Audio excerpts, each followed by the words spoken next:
কেউ আপনার জন্য চিন্তা করবে না। আপনার নিজের চিন্তা নিজেকেই করতে হবে। কেউ আপনার জন্য এগিয়ে আসবে না। আমরা তো শ্বাস প্রশ্বাসের সাথেও পুঁজিবাদ গ্রহণ করছি, আর তার সাথে যোগ হচ্ছে আমাদের সমষ্টিগত জীবন। এটা সত্য যে যদিও আমাদের মধ্যে কিছুটা হলেও সালাম এবং দোয়া বিনিময়ের ভ্রাতৃত্ব সম্পর্ক রয়েছে, এটা নেহাত আনুষ্ঠানিকতার সীমা অতিক্রম করে না। কিন্তু এটা প্রকৃত ভ্রাতৃত্ব নয়। প্রকৃত ভ্রাতৃত্ব পরীক্ষার একটা পদ্ধতি বলে দিচ্ছি। আমি যদি আসলেই সমস্যার মধ্য দিয়ে যাই, তৎক্ষণাৎ এমন কারো কথা কি মনে পড়ে যাকে আমি কল করতে পারি?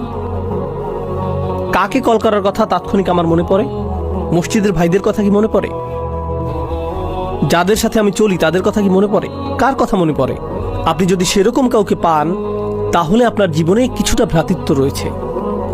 কিন্তু আপনি যদি দুইবার ভাবেন, এই ব্যক্তিকে বললে সে আমার সম্পর্কে কি ভাববে, এই ব্যক্তিকে বললে সে কিভাবে এটা আমার বিরুদ্ধে ব্যবহার করবে, আপনাকে যাচাই বাছাই করতে হয় আপনার